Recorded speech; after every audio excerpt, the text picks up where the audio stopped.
Ahí vamos grabando. Y van a tener también las grabaciones de cada clase. Si ustedes me mandan un mensaje mañana, ahí estamos, vayan silenciando por favor. Ay, no te silencié. Perdón, te silencié a vos, María Eugenia, que no era mi intención. Si ustedes me mandan un mensaje mañana a la mañana, primera hora, no, es probable que no esté todavía la clase subida. Si nos dan un poquito de tiempo, el jueves después del mediodía, el jueves a la tarde, o a más tardar el viernes, la clase está subida en la página. A veces no hacemos tiempo a subirla rápidamente. Por otro lado, ustedes saben, aquí mismo en el chat, en los últimos minutos de la clase, yo comparto el enlace del formulario de la asistencia correspondiente a cada clase. Lo que pido, por favor, yo agradezco muchísimo los saludos, los agradecimientos y demás, pero muchas veces eso hace perder en el chat algunas preguntas y el mismo formulario de asistencia. En el formulario de asistencia hoy lo vamos a compartir y van a firmar la asistencia como las otras clases. La semana que viene, en la tercera clase, en el formulario de asistencia va a haber un compartimento, digamos, donde ya les vamos a ir pidiendo la confirmación de la clase presencial. Si todos van a asistir a esa clase, necesitamos, por favor, que confirmen con anticipación. Y nos vamos, porque tenemos que organizar y tenemos que saber certeramente cuántas personas contamos, porque tenemos que saber si pueden ser todos en un mismo recorrido o tenemos que desdoblar la clase. Según la cantidad de gente que sea, probablemente tengamos que dividir la clase presencial en dos fechas distintas y nos va a llevar tiempo organizar quién viene en una fecha y quién en otra. Entonces ya la semana que viene nosotros vamos a pedir confirmación para ese recorrido por las obras. Y por favor también tenemos que saber quiénes son las personas que vienen de los otros distritos, para saber si vienen en auto, si llegan ese mismo día, si van a llegar el día anterior, si tienen alojamiento, si no. Bueno, y tenemos varias cosas para organizar en ese sentido. Bueno, dicho esto, cualquier consulta, ya saben, me pueden escribir al mail de capacitaciones, como hacemos siempre, y bueno, si recuerdo alguna otra cosa, tendré momento de aclarársela. En principio, hasta aquí, creo que les he dicho todo más o menos para ir organizándonos.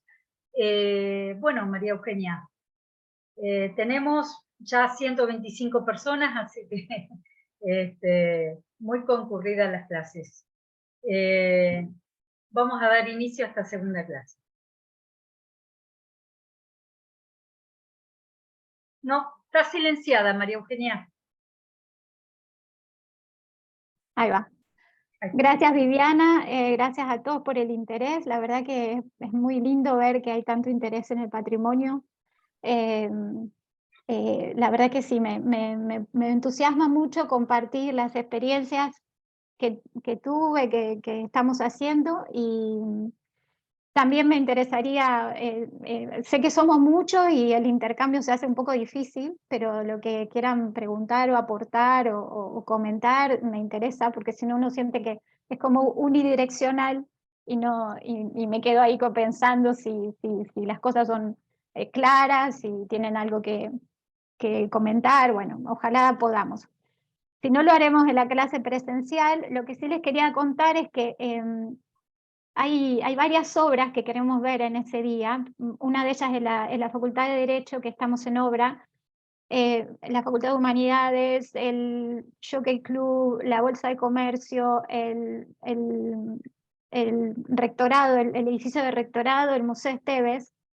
Y lo que estaba pensando, con Viviana conversábamos antes, que tendríamos que, para aprovechar eso, tendríamos que empezar muy tempranito a la mañana, traer zapatos cómodos y caminar rápido, porque si no, no vamos a llegar. Y la verdad es que cada edificio hay muchas cosas para comentar, porque son cosas que a lo largo del curso vamos a estar conceptos, criterios, métodos de intervención, que los vamos a estar como conversando y ahí lo vamos a ver en obra y la verdad que sería rico poder hacerlo tranquilo. Pero es mucho, es largo el recorrido, entonces estaría bueno que lo vayan pensando de llegar lo más temprano posible a Rosario. Digo esto para que se vayan organizando en la semana para responder el formulario la clase que viene. Sería cuestión de arrancar a las 8 de la mañana, así que los que vienen de afuera también puedan evaluar esas cuestiones, ¿no? Porque creo que está bueno ver un montón de cosas teóricas, por más que a partir de la clase de hoy vamos a hacer estudio de casos, es decir, va a ser práctico, pero luego verlo en obra es muy enriquecedor, con todas las cosas que son ejemplares y con todas las cosas que no son para nada ejemplares, que son errores y que de esos son los que más aprendemos, ¿no? Así que bueno, dicho esto, les quería contar. De la bibliografía que les compartí, había dos textos que estaban referidos a la clase primera. Una era el libro de Fulcanelli, porque vi que había generado interés y entonces compartí el PDF porque no lo podía, no es fácil de conseguir. Y otro es un artículo que también tenía que ver con lo que hablábamos la clase anterior, que habla sobre el incendio de Notre Dame. Les quería contar brevemente que ese artículo lo escribió Juan Luis Burque, que es un arquitecto de Puebla, México. Fuimos compañeros en el máster de Alcalá. Hoy día está dando clases en la Universidad de México y en una universidad de Estados Unidos. Y la verdad es que a mí me gusta mucho su enfoque, es un poco intelectual, digamos, pero creo que hay unos conceptos que son interesantes, ¿no? Porque tiene que ver con la crítica a la intervención del patrimonio. Sobre todo menciono algunas pocas cosas. Lo que puso en evidencia el incendio de Notre Dame, ¿no?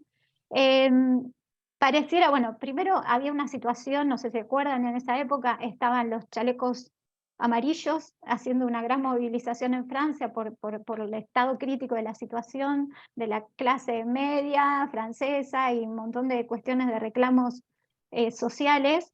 Y se produce el incendio y enseguida salen las noticias que las familias más poderosas de Francia donan una cantidad exorbitante de dinero para la restauración de Notre Dame. Y entonces eso, bueno, pone en evidencia algo. No digo que esté mal o bien, no hago juicio crítico, pero son cosas que, estas cosas que pasan con el patrimonio construido, que tiene que ver con nuestra memoria, nuestra identidad, moviliza dentro de la sociedad cosas que sirven, ¿no? Para pensarnos como sociedad.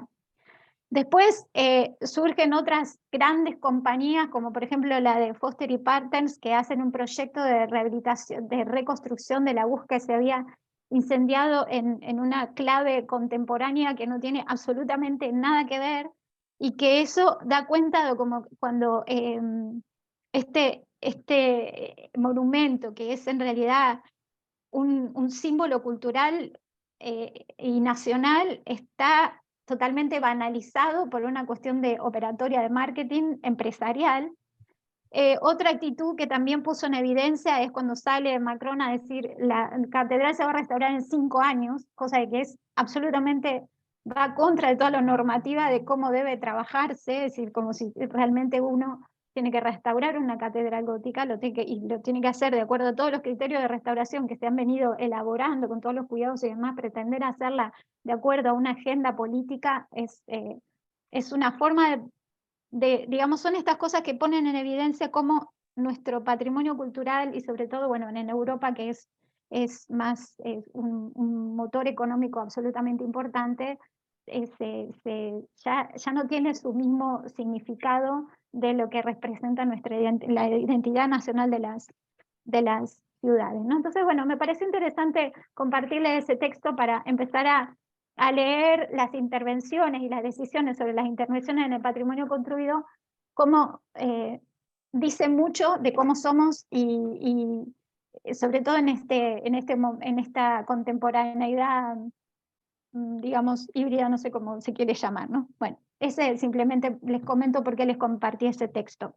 Y luego el otro texto que les compartí seguro es absolutamente aburrido, lo sé, es el método sistémico, pero les quería aclarar que no, tampoco es una cosa de ponerse a leer como un libro así de principio a fin, porque es muy metodológico, obviamente, pero sí es muy ordenador de la forma en que uno va a encarar una obra. Y entonces aquí vamos a empezar con la clase.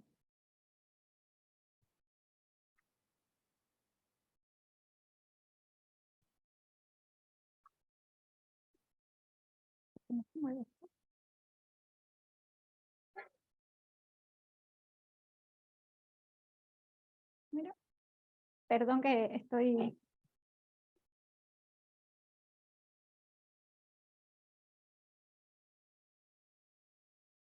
Un minutito, ¿eh? Se me clavó Tranquila, Eugenia. sí.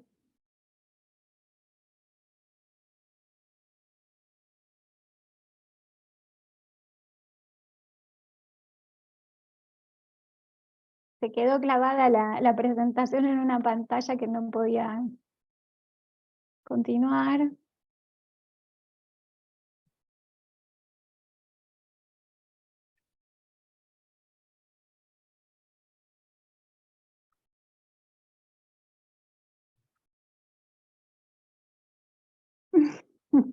Se quedó clavada, perdón. Bueno, mientras tanto que me ayudan aquí a pasar la diapositiva, les comento. Eh, lo que tiene este método sistémico es intenta definir tipos de sistemas que nos permiten organizar el análisis y cómo vamos a actuar sobre el edificio. Entonces, habla de dos tipos de... A ver, ahí está. Bueno, gracias. Muy bien. Este método sistémico se basa en este modelo que describe la composición, el entorno, la estructura y el mecanismo dentro de cada sistema que queremos ordenar. La composición se refiere a la colección de todos los componentes del sistema, el entorno, la colección de los elementos no pertenecientes al sistema, pero actúan sobre sus componentes o viceversa. La estructura es la colección de relaciones y vínculos que se dan entre los componentes del sistema y entre estos y los elementos del entorno. Y el mecanismo es la colección de procesos del sistema que lo hacen comportarse de la manera en particular en que se comporta. Habla de dos sistemas. Uno, propiamente el de los edificios existentes que necesitan una intervención. Y otro es el sistema de ideas y maneras de intervenir sobre esos edificios existentes. Entonces, si vamos a hablar del sistema de los mismos elementos, por ejemplo, diremos que los componentes son o todo un conjunto de edificios existentes en un determinado lugar, o que se agrupan porque están situados en un determinado lugar, porque tienen determinado tipo, característica, época constructiva, lo que fuese, una característica particular o las combinaciones posibles de todo eso. En cuanto al entorno, es la colección de cosas o las situaciones que modifican esos componentes, sean naturales o sean hechas por el hombre. La estructura interior, que son todos los vínculos o relaciones entre todas las componentes de esos edificios. La estructura exterior, que es todo lo que la relación de este sistema con el entorno, por ejemplo, las relaciones de la propiedad, son edificios estatales, particulares, edificios públicos, el uso que se les dé o lo que sea. Y el mecanismo de actuación es la colección de los procesos del sistema por el que estos edificios existentes se modifican, se restauran, se refuerzan, se rehabilitan, etcétera, para lo cual es necesario además entender el proceso en sí mismo. Es decir, cuál es el objetivo que mueve a la restauración, o lo que sería el mecanismo de su puesta en valor. Para un valor práctico de uso, darle un nuevo uso, o porque simplemente es un edificio significativo, o porque tiene un valor documental. En cambio, el otro sistema, el sistema de ideas y criterios, en ese caso los componentes de toda esta colección de ideas, reglas, normas que guiaron o guían las intervenciones históricas. Es decir, todo aquello de lo que hablamos en la clase anterior, que generó todo un corpus de procedimientos y de decisiones a nivel social, a nivel internacional, para intervención sobre esos edificios, ¿no? Y todas las metodologías que surgieron para ese tipo de intervención, para aumentar sus valores prestacionales sin destruir sus valores globales. Dentro del entorno serían todos los edificios existentes ya intervenidos, cuáles fueron los principios que se han regido, es un poco todo lo que vimos en la clase anterior, ¿no? Las leyes, los códigos, los acuerdos internacionales que se fueron desarrollando en función de las experiencias y las situaciones sociales históricas que le dieron origen, los usuarios, los objetivos políticos y sociales. En su estructura interior, en este caso, sería el conjunto de criterios que se pueden aplicar precisamente para la intervención de cada edificio según su valor histórico, su valor artístico, según a quién pertenezca, su valor documental o el nuevo uso que se le tenga que dar. La estructura exterior sería lo que lo contiene, el conjunto de ideas predominantes desde el punto de vista urbanístico, económico, político, todos sus aspectos legales. Y el mecanismo de actuación es lo que impulsa a las transformaciones que las maneras de intervenir se han ido experimentando a lo largo del tiempo. Es decir, esto que en la clase pasada hablábamos de las diferentes cartas de restauración. Las cartas en función de las metodologías que se venían desarrollando. Una de mayor conservación, otra de mayor vuelta a un ideal, como hacía Violet Leroux, luego la reflexión sobre eso, el método histórico, el método documental, el método científico, ¿no? Entonces esto sería toda esta experiencia del comportamiento de los edificios existentes sin intervenir o intervenidos, sometidos al paso del tiempo. Es decir, una vez que se ha intervenido de determinada manera, como por ejemplo había sido esa limpieza excesiva del Palacio Ducal de Venecia, que ya había llegado a la reflexión del valor de la pátina del tiempo, por ejemplo, ¿no? O consideraciones económicas o consideraciones legales.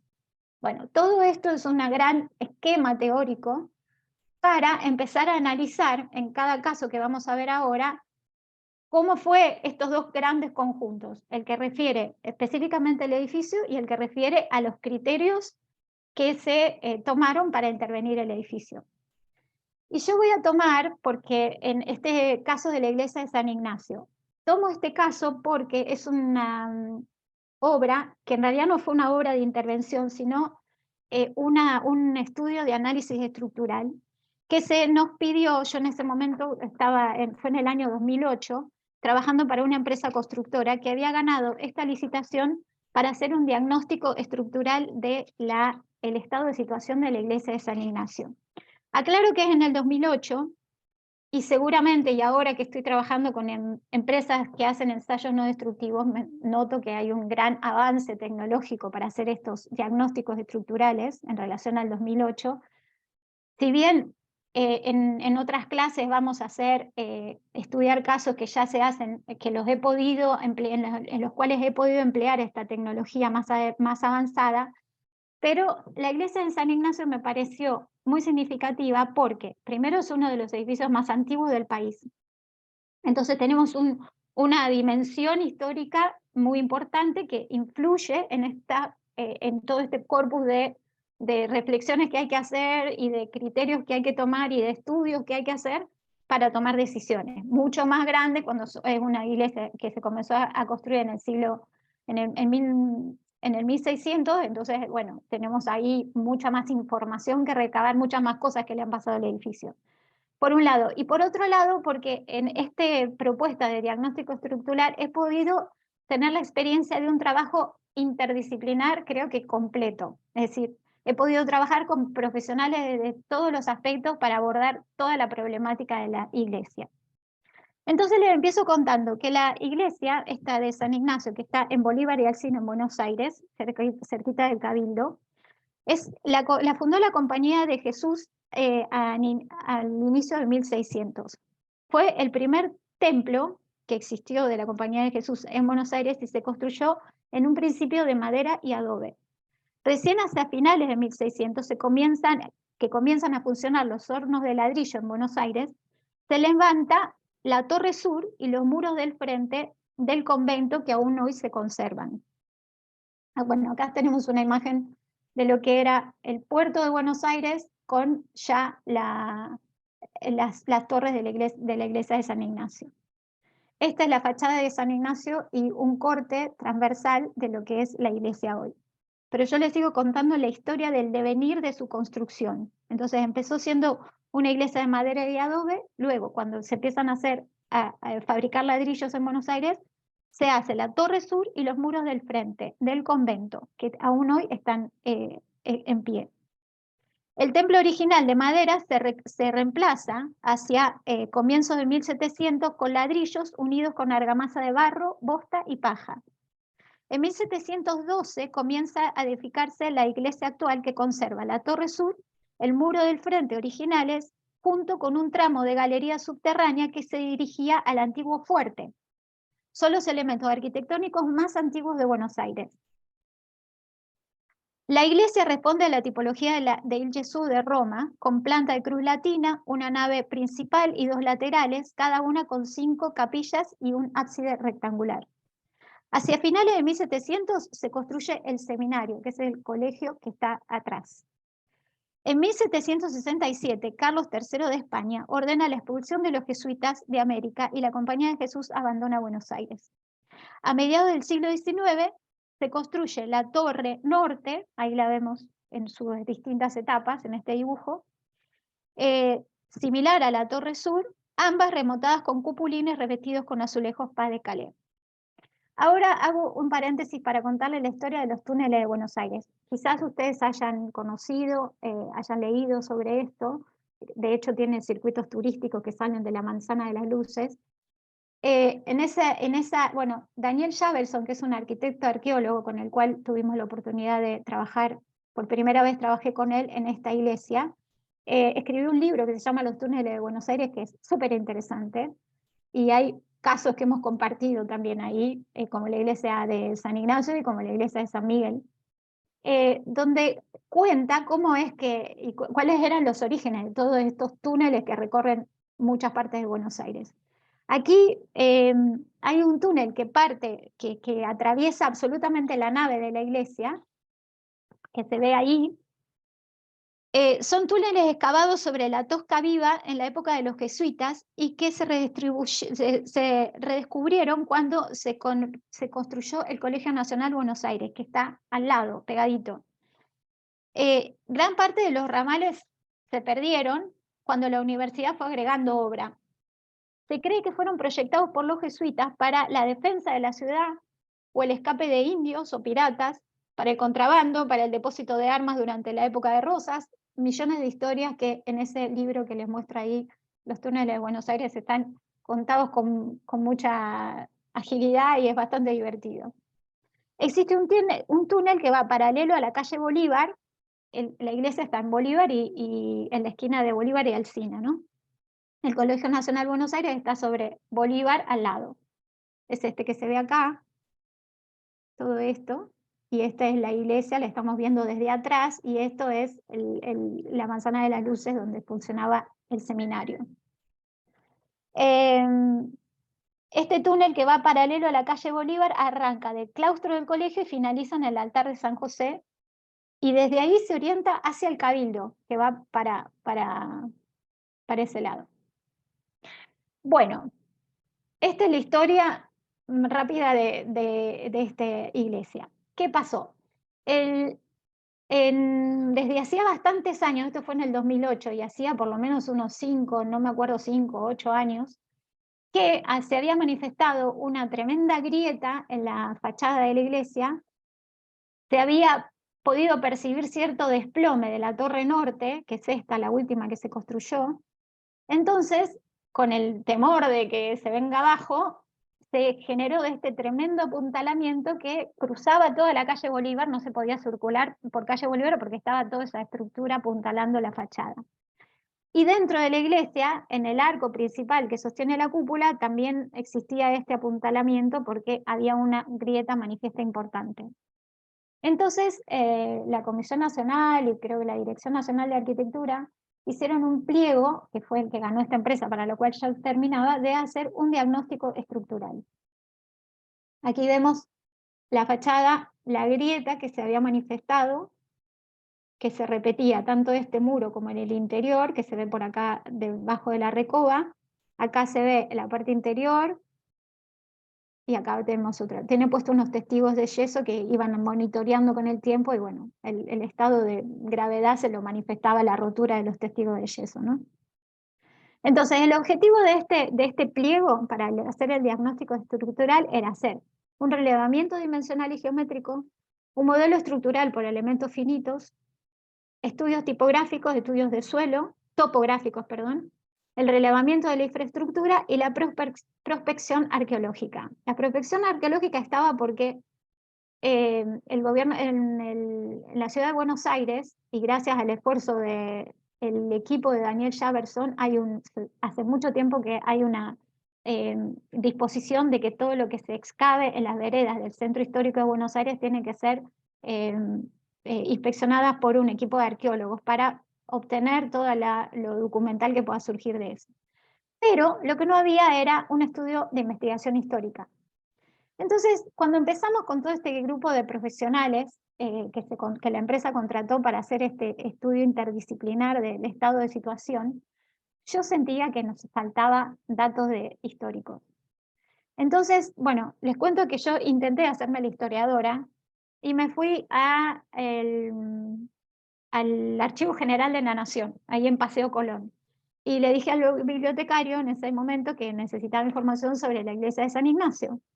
Y el bibliotecario me bajó unos fajos de papeles escritos en caligrafía jesuita, de los jesuitos, de los padres jesuitas que venían a dar las indicaciones para la construcción de la iglesia, que estaban escritos con una letra que no podía entender y en un castellano antiguo que tampoco podía interpretar, ¿no? Entonces, cuando el bibliotecario vio mi desconcierto, me preguntó para qué lo necesitaba, y le expliqué la situación, y entonces me dijo que había un arquitecto especializado en arquitectura jesuita que iba siempre a estudiar ahí, y me lo presentó, que era Norberto Levington, verdaderamente una persona que fue un clave en este estudio, porque es muy estudioso, tiene varios libros publicados sobre arquitectura jesuita. Entonces, convencí al director de la empresa que lo contrate, si bien no estaba dentro de digamos, de las profesiones que tenían que desarrollar su tarea dentro de este pliego de licitación. Pero esto es lo que veníamos hablando, ¿no? Para el año 2008, los pliegos de licitación de obra pública sobre patrimonio eran bastante deficientes. Si bien este estaba muy bien enfocado, la verdad que para ahora esto fue mejorando con el tiempo en la medida en que los profesionales pudieron capacitarse, entonces los pliegos ahora se hacen mejor. Pero al principio o antes, cuando no teníamos esta conciencia de patrimonio, se tomaba un edificio histórico como se pone a reforzar una losa de cualquier cosa y las indicaciones eran bastante contraproducentes. Este pliego estaba muy bien hecho porque contemplaba un montón de perspectivas diferentes para la interpretación de la patología, pero faltaba esta investigación histórica.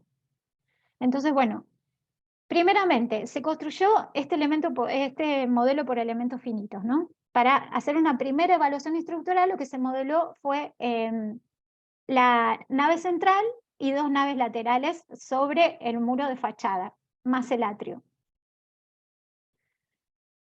Bueno, el modelo que se empleó en ese momento, yo pienso que ahora quizás es alguna tecnología más adelantada, pero este sistema de modelo por elementos finitos que permite emplear simultáneamente elementos volumétricos, elementos planos y elementos lineales. Y aquí vamos a lo que serían los componentes del sistema dentro del esquema teórico del método sistémico, identificar cada uno de los componentes de los edificios que se van a intervenir, y es muy importante sus vínculos. ¿Qué relación tiene uno y qué influencia en su comportamiento tiene con el otro? Entonces, esto lo que nos permitía interpretar este modelo era toda la estructura interior, todas sus relaciones y vínculos, ¿no? Entonces acá vemos Este es cada uno de los diagramas de las bóvedas superiores, del cañón corrido central, y estas son todas las vinculaciones que tienen.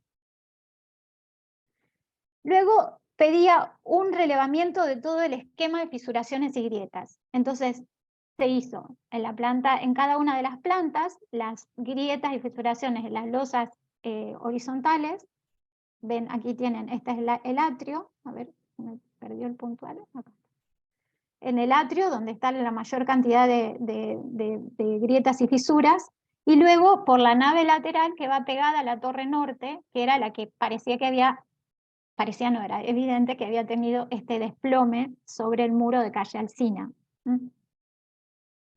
Aquí tenemos la planta de techo sobre el entrepiso. En el entrepiso se evidencia que este desplome también había afectado la clave de la nave central. Y acá vemos en la planta del entrepiso lo que sería el piso del coro. Aquí el coro, esta es la torre norte, la torre sur, el piso del coro, todas las fisuras que se manifestaban en la losa. El relevamiento en fachada, ¿no es cierto? Esta es la gran grieta que parece que se manifiesta acá y parece como que genera este desplome de la torre hacia la calle Alsina. Y en el lateral también vemos, esta es la calle Alsina, esta es la calle Bolívar, y vemos las fisuras y grietas que parece como que desvinculan la torre del resto del edificio, y eso era la razón de la inestabilidad. Bueno, acá están los detalles de los distintos planos, de la pared interior del atrio, acá estaría la torre norte, esta es la pared perpendicular, y esto ya es dentro del interior del atrio y el coro, ¿no? Todas estas fisuras que se ven en la pared se manifestaban en las losas del entrepiso y las losas superiores. Aquí vemos la vista de la torre norte, también estas son, hacia aquí está el atrio, todas estas grietas y fisuras que iban partiendo cada capillita, ¿no? Como las claves de cada capillita lateral. Muy bien. Luego decimos, vamos a ver qué había pasado con la cubierta. Y esto fue una cosa muy curiosa, porque empezamos a hacer cateos, y evidentemente es una iglesia construida con mampostería de ladrillo y cal, bóvedas de ladrillo y cal. Cada vez que había filtraciones y fisuraciones, en general se mantienen haciendo encalados todos los años como una metodología de mantenimiento, ¿no? Esa cosa del encalado de cada año para reforzar la impermeabilización de las cubiertas. Sin embargo, a medida que habían pasado los años, parecía que es como que cada vez se pretende que no tenga que hacerse un mantenimiento tan continuo, y se pretende llegar a la solución última y final, como si fuese la solución mágica.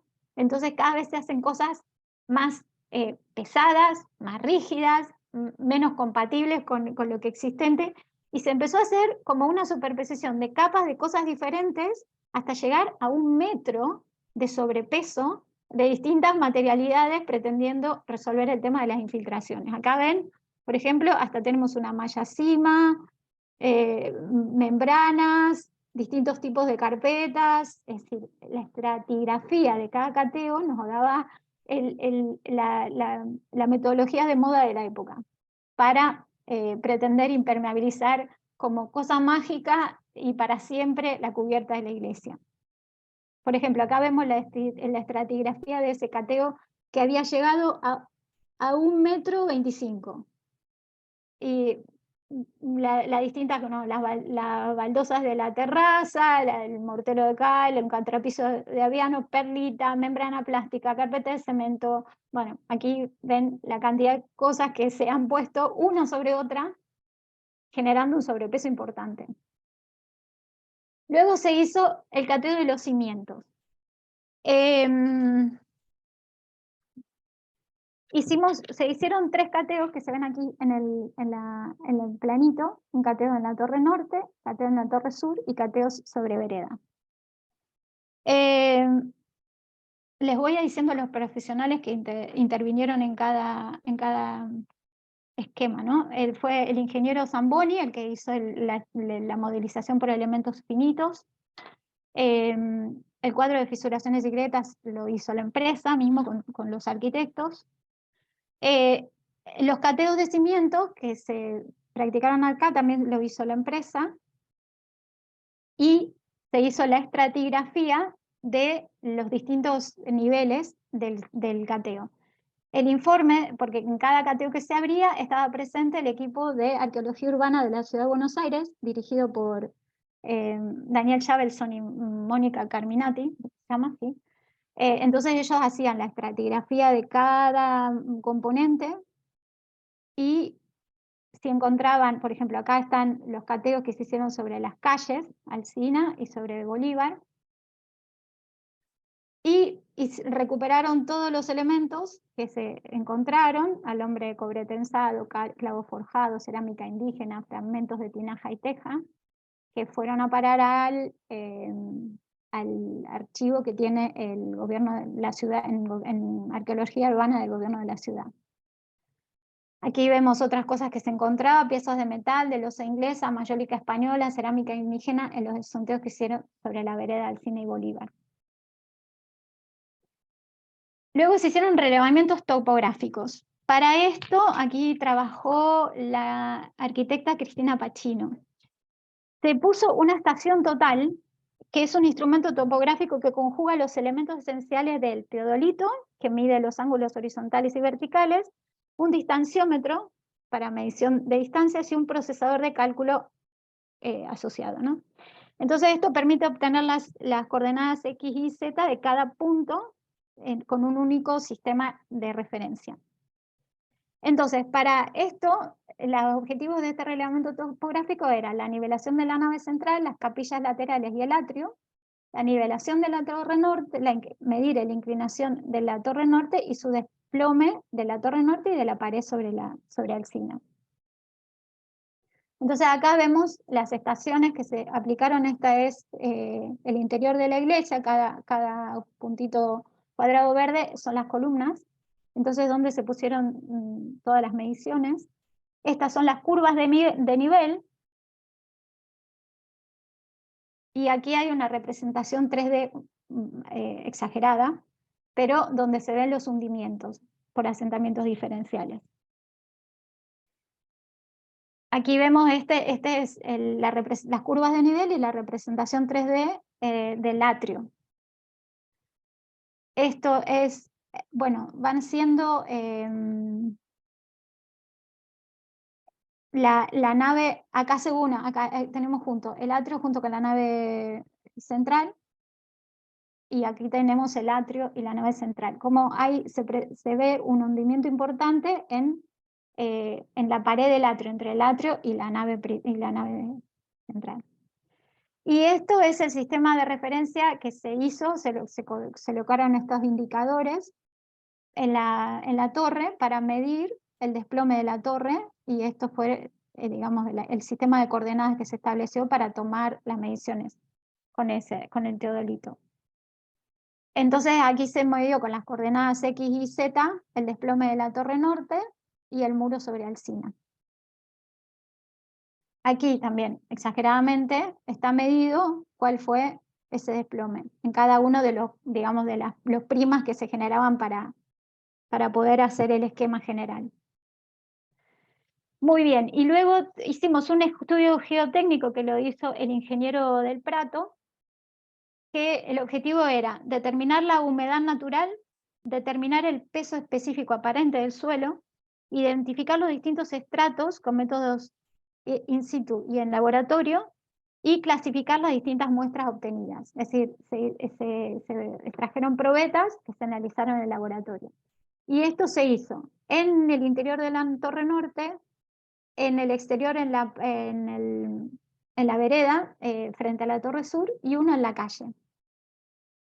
Aquí hay fotos de cómo se hicieron los cateos de donde se tomaron las muestras. Y luego hubo todo una gran tarea de relevamiento de infraestructura. ¿Por qué? Porque en pleno centro de Buenos Aires hay cantidad de infraestructura que se cruza y se descruza, y y la situación eso agravaba, fue un elemento, uno de los componentes claves del entorno, ¿no? De los elementos del entorno que hablamos dentro del método. Por ejemplo, esta estación pluvio-cloacal sobre Alsina llega a los 9 metros de profundidad.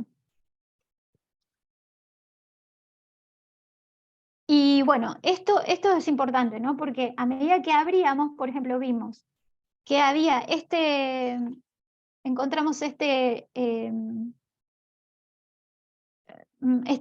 caño que estaba justamente entre la Torre Norte y el muro sobre Alsina, que era un caño inglés que estaba, que estaba como metido adentro del cimiento y que tenía una fuga de fluidos que habían, digamos, afectado todo el suelo del entorno. Aquí hay un planito con todas las instalaciones que afectaban, que pasaban por calle Alsina y por calle Bolívar.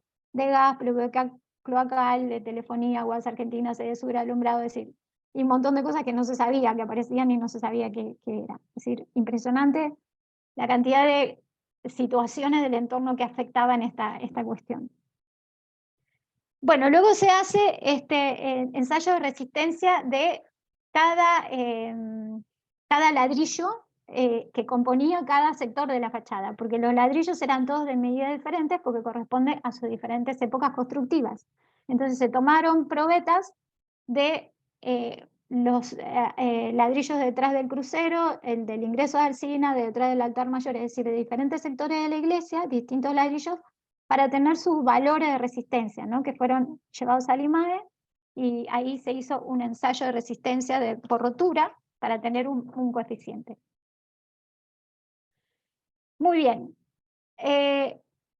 Todos estos datos que se relevaron, es decir, el estado del suelo, el estado de la sobrepeso de cubierta, la influencia de las socavaciones por humedad en el suelo que dieron valores de resistencia del suelo que no eran, todos esos valores se lo cargaron en el modelo por elementos finitos. Entonces se definió el peso propio del edificio de acuerdo al registro dimensional y geométrico.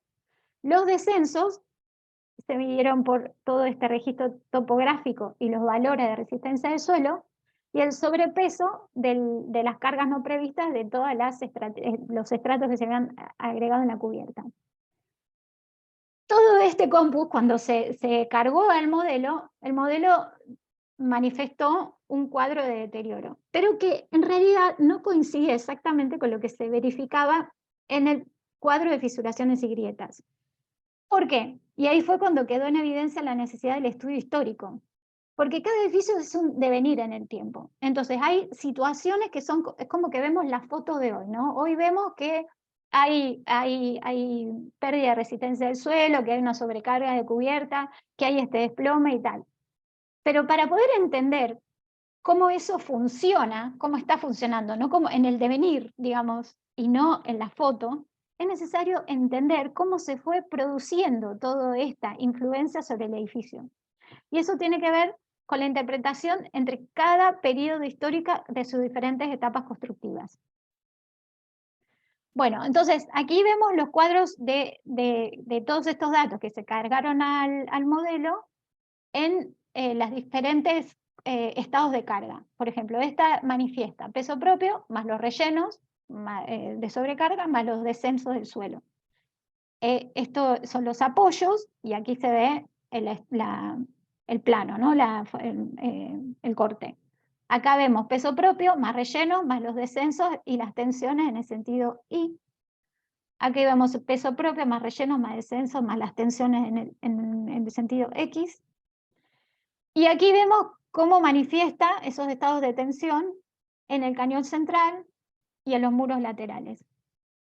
En las bóvedas superiores, es decir, acá está el modelo desglosado en cada uno de sus elementos, cómo está afectado por esos estados de carga. Y aquí estamos viendo las elásticas de deformación, cómo todos esos estados de carga daban esta situación. Aquí vemos en la vista superior y vemos el conjunto de la nave central y las capillas laterales cómo manifestaban esta situación. Y aquí vemos en el sentido del cañón de la nave central la vista lateral, en las elásticas del estado de peso propio, más relleno, más descenso. Entonces, eso nos dio una información de, como digo, la foto de lo que se estaba viendo. Ahora, interpretar cuál había sido, por qué se había llegado a esta situación, además de ver el relevamiento de la infraestructura, cómo influye en la resistencia del suelo, la sobrecarga, cómo influye en el sobrepeso que tiene la cubierta.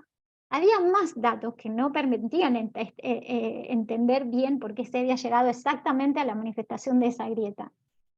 Entonces, con este arquitecto historiador, hicimos un estudio histórico para el cual me puso a medir absolutamente todos los ladrillos de los diferentes sectores de la iglesia, porque con la medida del ladrillo él lograba interpretar a qué periodo histórico pertenecía, porque como él sabía leer estos documentos que estaban en poder del Archivo General de la Nación, donde los jesuitas que venían, los constructores que venían de España a visitar a la iglesia y dejaban las indicaciones por escrito.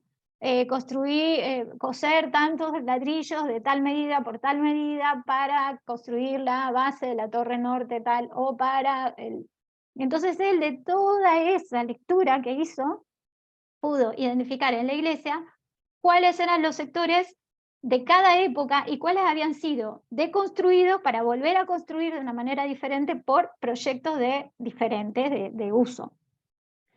Entonces, ahí interpretamos que hay una primera iglesia de 1661 que era de planta de cruz latina, con una sola nave, con capillas laterales, que se entraba desde el claustro y desde el frente. Este sería la planta de la primera nave, y estaba formada por cimientos de ladrillo y cal asentados en barro, y la cubierta era de madera.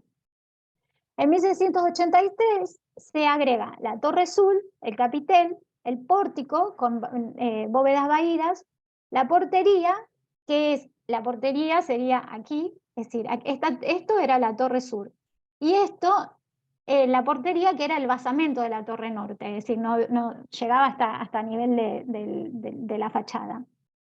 Y en esa época los cimientos se refuerzan con ladrillo y piedra. En la tercera iglesia de 1780 se agrega el coro, las bóvedas de crucería del atrio y las 3 capillas laterales con tribunas. Ahí aparece esa losa intermedia. Y en la cuarta etapa se hace, ahí ya los jesuitas no estaban, ya los habían echado, y entonces hay un cambio de uso por la liturgia que tenía diferente de los jesuitas a de la iglesia diocesana. Hacen el muro testero, bueno, la amplían hacia atrás, hacen sacristía y contrasacristía, 2 capillas laterales restantes, por eso suma las 5 que hay ahora, y en una quinta etapa hacen el crucero, la bóveda del presbiterio, la nave central, y en 1730 hacen la cúpula. Entonces, ¿qué es lo que eso nos permitió concluir? El conjunto de el atrio, el coro, la torre sur y la portería, que era la base de la torre norte, nació desvinculada del resto del edificio, y que ese es el sector que más alteraciones presentaba. La torre norte fue construida después, en época post-jesuita, pero esa torre norte no es que fue construida por encima del basamento, sino que se volvió, como que se deconstruyó la pared y se volvió a construir desde el cimiento. Eso nos lo permitió entender cuando fuimos midiendo cada ladrillo, ¿no? Y vimos que los ladrillos del mismo nivel de la torre sur no coincidían, eran ladrillos más nuevos. Entonces, esta torre norte completada como tal en época post-jesuita, y la torre sur fue modificada en los 2 primeros tramos. Y luego, bueno, el peso constructivo de la cubierta inicialmente era una bóveda de ladrillo cubierta de argamasa de cal. Después hubo muchísimas reparaciones por infiltraciones y se emplearon cales aéreos que no tenían la misma, digamos, comportamiento, entonces esto generó este sobrepeso no previsto. Entonces, ¿qué hicimos? Aquí una línea en el tiempo. Desde el primer momento, de la primera de 1691 con su torre sur, cuando se le fueron agregando el atrio, el crucero, las dos últimas capillas, la bóveda, los materiales que se le fueron agregando, ¿no es cierto? Más los arreglos en el techo, más los arreglos en el techo, aquí vemos un estado de carga, cómo se va incrementando. A partir de más o menos se mantiene, y a partir de que empiezan a completarse, a hacerse estos arreglos en el techo, obviamente aparecen las cargas no previstas, ¿no? Muy bien, entonces aquí vemos, ahora viene un dato importante. Esta es la iglesia, este es el Colegio Nacional Buenos Aires. Hay una historia que uno de los curas que había sido el cura párroco de la iglesia, se le había metido en la cabeza, contaban, que digamos, el tesoro de los jesuitas, no sé si saben esto, la historia, parece ser que los jesuitas quisieron sobornar al rey de España para que no los eche de América, y entonces juntaron un gran tesoro que lo subieron a un barco que nunca llegó a España. Eso es motivo de muchas películas y de novelas. En particular les recomiendo una de Arturo Pérez Reverte que se llama La Carta Esférica, donde la carta esférica es un mapa que está. Hay muchos mapas en el Museo Naval de Madrid, que es un museo muy interesante si les gustan los mapas antiguos, y ahí se estudiaban los mapas de navegación.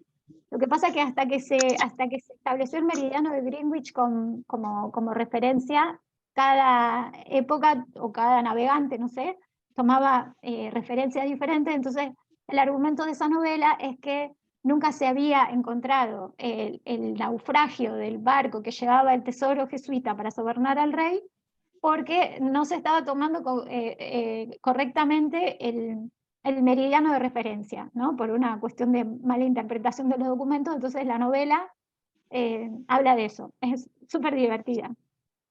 Bueno, esto nos lleva a San Ignacio. El cura decía que en realidad, o tenía esta fantasía, no sé bien cómo era, que nunca había salido de Buenos Aires y que estaba enterrado en los túneles de San Ignacio, y se puso a excavar, y bueno, una de las razones también de que había interpretado de que estos túneles afectaban también la estabilidad del edificio, era la presencia de que esos túneles conducían la fuga de las instalaciones y de las infiltraciones, y afectaba el bulbo de sustentación de la torre norte, y era una de las causas del problema.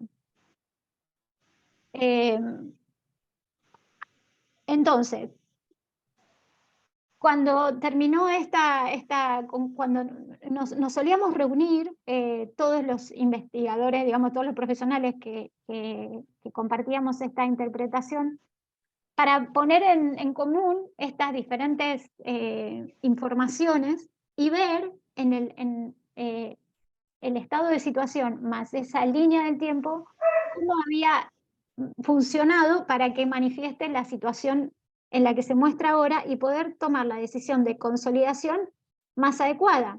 Porque uno puede tomar una decisión, y en esto tiene que ver, dentro del método sistémico, el aspecto de el sistema de las consideraciones teóricas de cómo intervenir. Es decir, una cosa es encontrar cómo está la cosa, cuáles son los elementos del edificio, cuáles son los elementos que le afectan interiores de su entorno, cuáles son los objetivos para el edificio, y otro es cuáles son los criterios que se van a tomar para intervenirlos en relación a una buena interpretación de todo lo que el primer sistema dice, ¿no?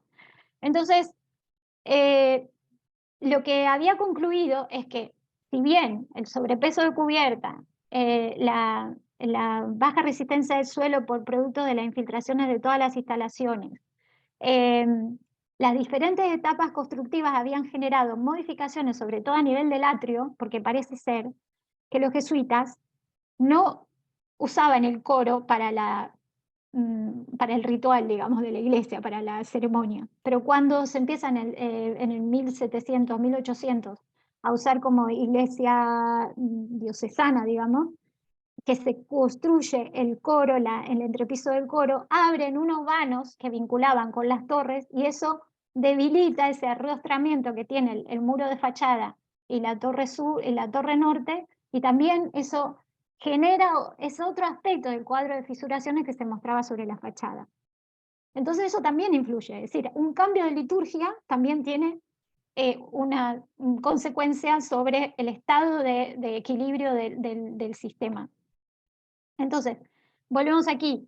Aquí lo que interpreta el historiador, que me gustaría leérselos porque él, cuando escribe el informe, es súper interesante ver la dimensión del tiempo. Les voy a leer parte del informe del estudio, ¿no? Dice que lo escribió Norberto Levington. Entiendo que si tomo como base de mi hipótesis el proceso constructivo e interpreto que la unión de cada parte definida como etapa de construcción ha funcionado con otra adyacente como una articulación, en los momentos que se han acentuado los asentamientos diferenciales, determino una manera de leer las fisuras.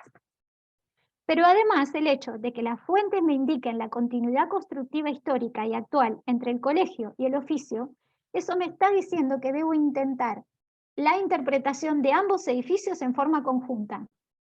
Es decir, que se ha perdido el estribo de la Torre Sur conformado por la antigua entrada al colegio, que sería en este lugar, acá está el Colegio Mayor de Buenos Aires, pero existe un empotramiento de todo el borde sur de la iglesia con respecto al claustro y otro empotramiento del borde oeste de la iglesia con respecto al oficio, es decir, el que hay por aquí y el que está atrás. Entonces se nos aparecen como lugares más críticos los lugares de encuentro de las estructuras horizontales con las verticales debido a los movimientos rotulares de rótula. Este es el caso de la bóveda principal con la fachada y del crucero y el anillo de la cúpula. Con respecto a la torre norte, interpretamos que es el caso más particular. Se manifiesta como centro de los asentamientos y los movimientos posteriores. Sus diversos encuentros con otras partes del edificio presentan rasgos críticos. Desde nuestro punto de vista, el encuentro de la torre norte con las otras partes de la iglesia deben traducir la condición rotular más extrema. Esto no es porque su construcción, en 1686 a 1697, solo se restringió a un basamento, sino porque suponemos que en 1852 se desarmaron totalmente sus muros, habiéndose comenzado nuevamente. ¿Quería hacerte una? Sí. Yo te dije que me interfiera en mi cuenta nomás, no sé si vos no me mandás el comprobante, yo te voy a decir Perdón, ¿hay alguien hablando? No, está bien, porque hice la transferencia y me salió como que no, como que no está hecha, así que Perdón. Ah, no, sentí una interferencia que no sé qué era. Bueno, perdón, sigo. Decíamos que la torre norte, cuando se construyó, se demolió absolutamente, se empezó desde cota cero, en una época mucho posterior, ¿no? Para comprobar esto, se requirió la realización de una estratigrafía completa de la torre, y partimos de la idea básica que los jesuitas construyeron hornos propios para fabricar cal y ladrillos, y eso certifica la unidad de medida de las piezas. Es decir, los jesuitas se dedicaban a hacer sus propios hornos de ladrillo. Y en cada época se construían, se fabricaban en medidas diferentes, perdón. Había dos tipos de ladrillos. Uno de ellos medía media vara de largo y un cuarto de vara de ancho o palmo y un décimo de espesor, y el otro solo tenía una diferencia en el espesor que era de alrededor de 5,5 centímetros. Bueno, estos son los datos que le son la clave al historiador para poder decirnos de qué época constructiva es y por qué eso hace que se haya desvinculado, digamos, y sea un elemento de fragilidad. Unos ladrillos se utilizaban para zonas muy solicitadas a la compresión y el otro se ponía en situaciones menos comprometidas donde había más posibilidades de repartición de la carga, como la estructura de un arco. Entonces, con toda esta información, pudimos hacer este esquema donde vemos que se hace estos sectores de asentamiento se producen en esos lugares donde están afectados por la materialidad, por las situaciones del entorno, por las sobrecargas, por el devenir de la historia. Y aquí es como la torre norte está afectado el bulbo de sustentación por las infiltraciones que habíamos visto de ese caño pluvio-cloacal que estaba roto en su lugar y las infiltraciones del agua, bueno, de todas esas estructuras. Bueno, entonces, como conclusión de todo esto, se hicieron unas recomendaciones para la intervención que luego se lo hizo otra empresa y fue parte de otra obra en la que no participé, y que se recomendó retirar las capas de relleno de las cubiertas y su impermeabilización, reforzar los cimientos de la torre norte mediante el sistema de troneras, una consolidación del suelo a nivel del bulbo de cimentación, el refuerzo con micropilotes de los pilares interiores del atrio y de la nave central, la colocación de tensores entre torres y nave central, esto fue bastante controversial, y la consolidación de grietas en el piso del atrio mediante retacado de ladrillos. Muy bien, bueno, este caso, digamos, luego hay un informe en la revista Habitat de la empresa que hizo la restauración posterior y que, bueno, creo que es súper interesante. Se han hecho muchísimas otras más restauraciones de elementos ornamentales, de retablos de la iglesia y demás. Creo que se ha hecho, por lo que leí, un trabajo súper interesante.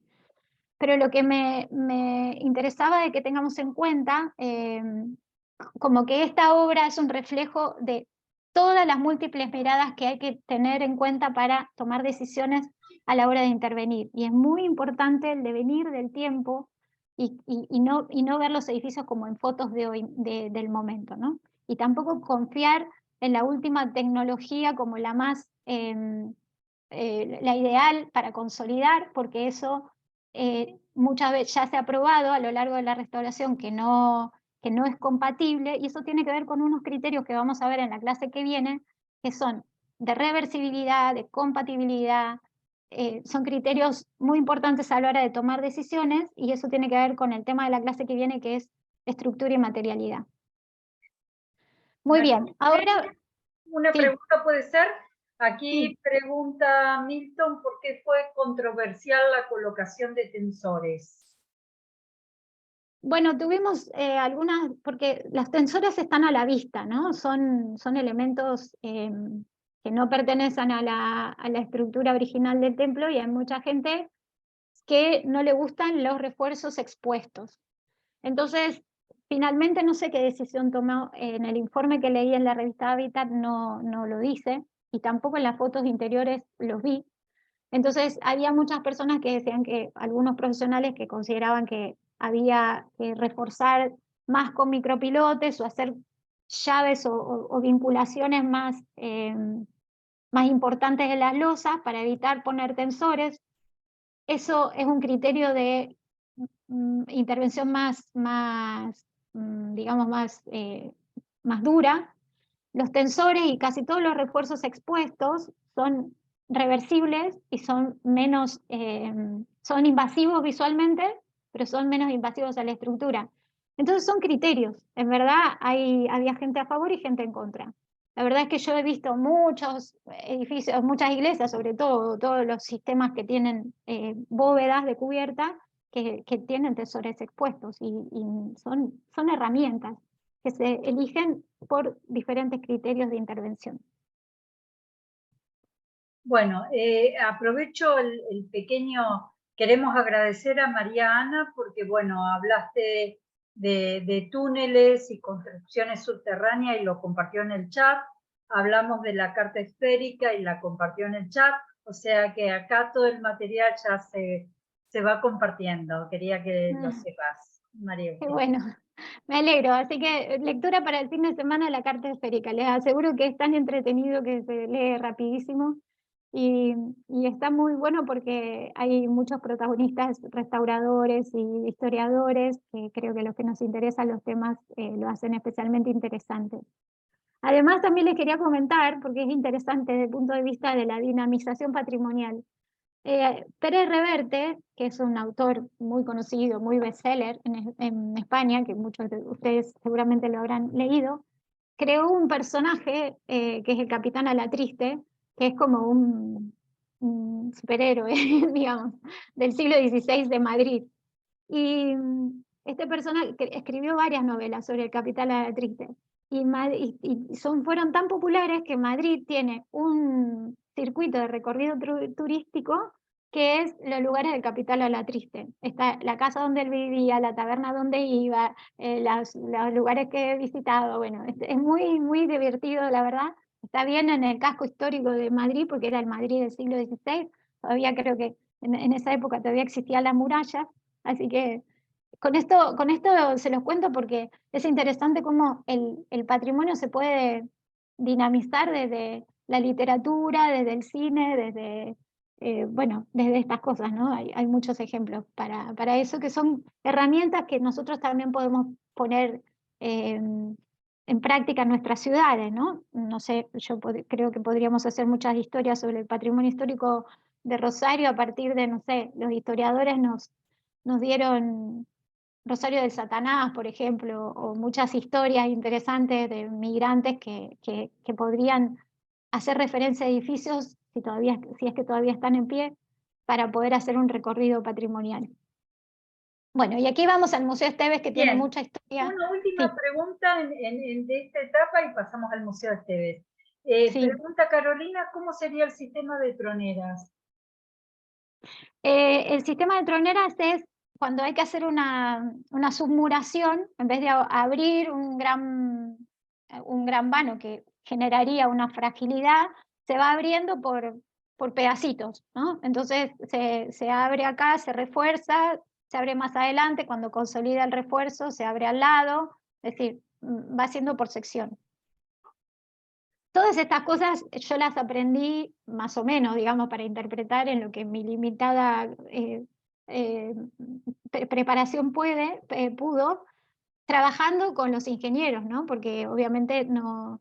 Lo muy interesante, y esto sí quiero rescatar, el trabajo interdisciplinar es como te expande la percepción desde... como que te amplía todas las perspectivas, ¿no?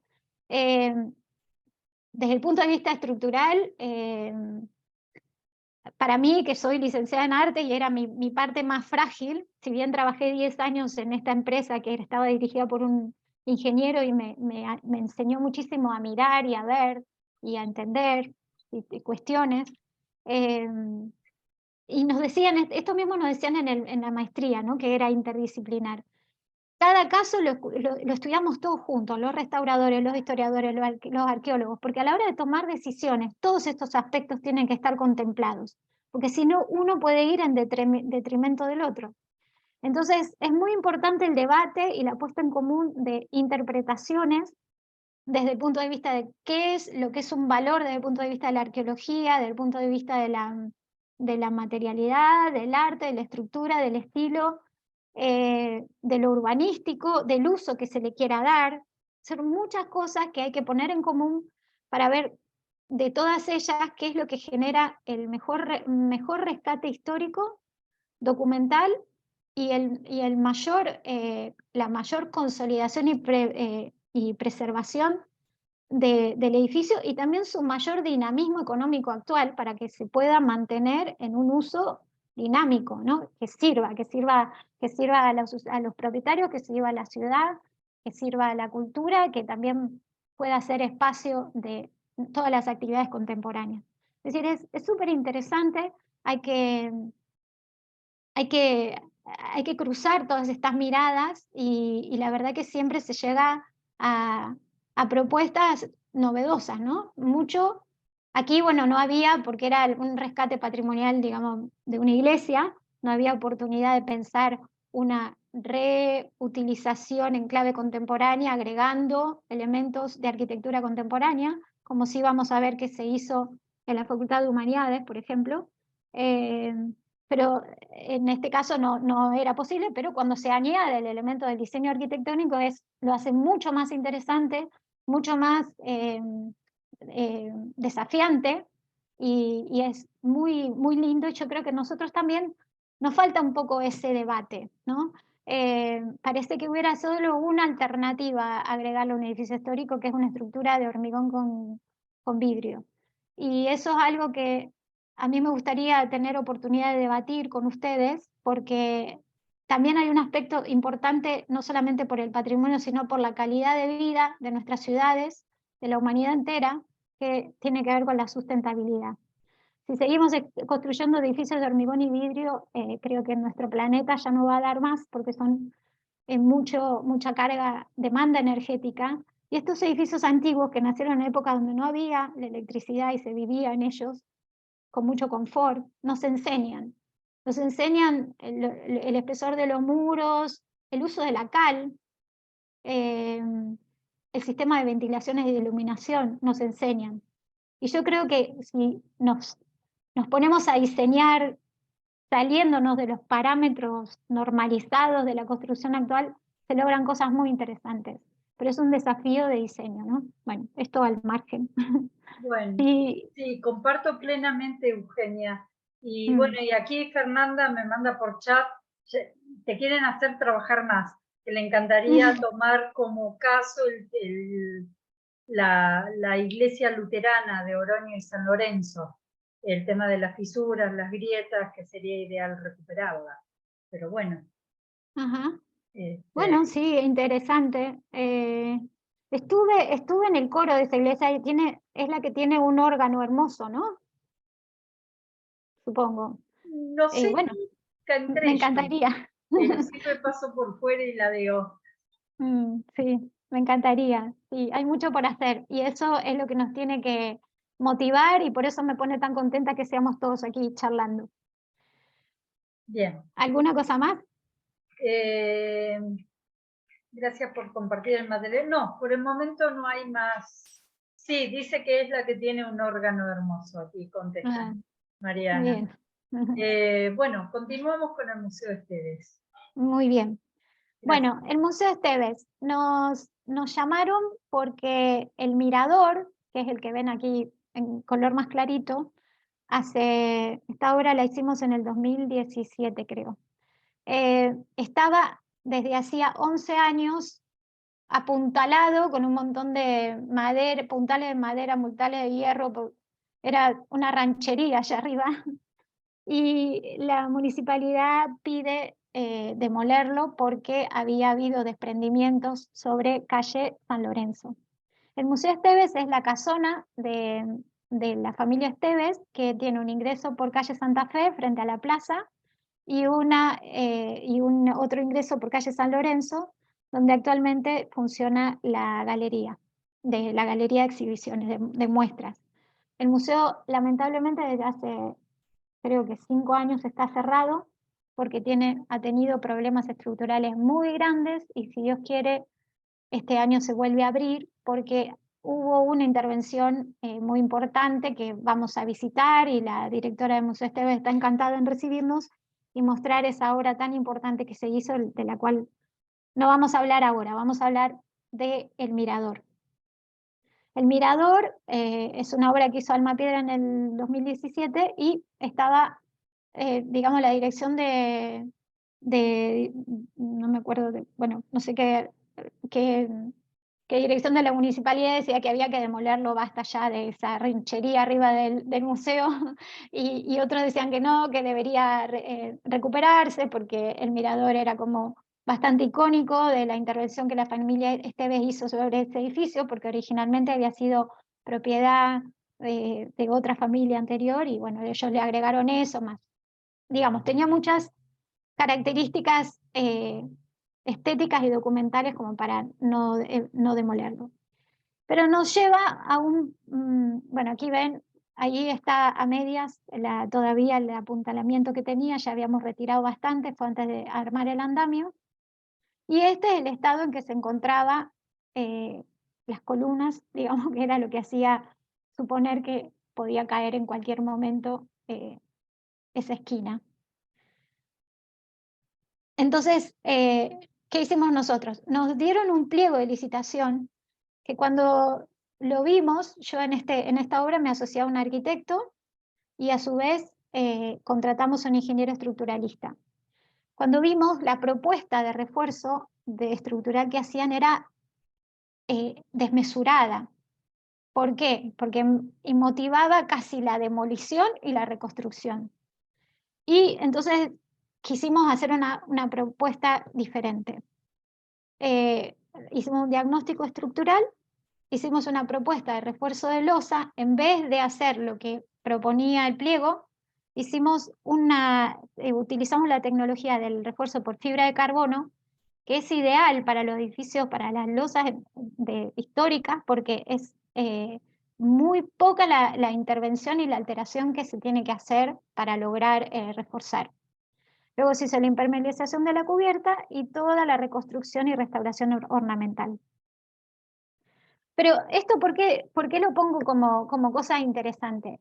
Aquí yo creo que hubo la clave de la mirada del estructuralista. Él supo ver dónde estaba el origen de todo ese, el origen principal. Siempre nada se debe a una sola cosa, se deben a muchas cosas, y una es concatenación de la otra, ¿no?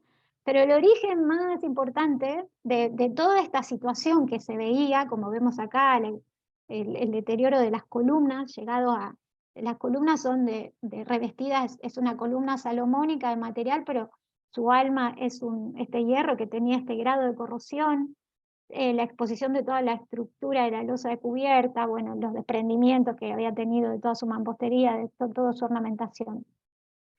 Pero el ingeniero estructuralista supo ver, porque todos mirábamos aquí arriba y nadie miraba aquí abajo. Es decir, el mirador apoya sobre la fachada, sobre la medianera y sobre este pilar.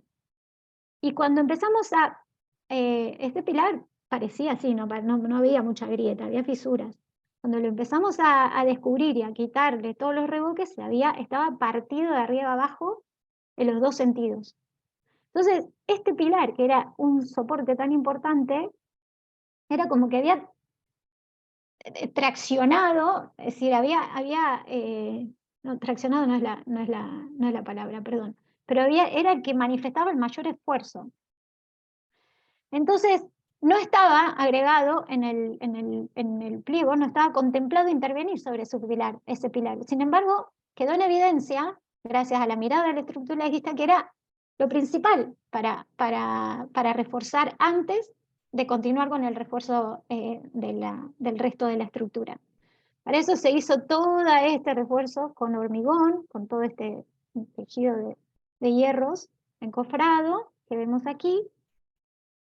Y bueno, se hizo todo este refuerzo con hormigón.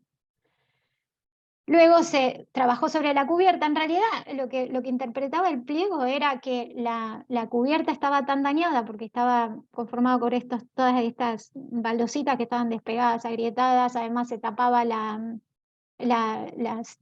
rejillas y entonces se llenaba de agua, y parece que ese hubiese sido todo el problema. Pero en realidad era un problema también, eso obviamente afectaba, pero era un problema también de los apoyos, de las estructuras de apoyo. Bueno, se hizo el trabajo de impermeabilización de la cubierta, se hizo el refuerzo de los pilares, las columnas salomónicas que estaban afectadas se pelaron todas, se reforzaron los hierros En realidad estos hierros estaban bastante corroídos, pero se los veía bastante bien, digamos, ¿no? La sección resistente era muy grande, entonces se los consolidó, se los pasivó.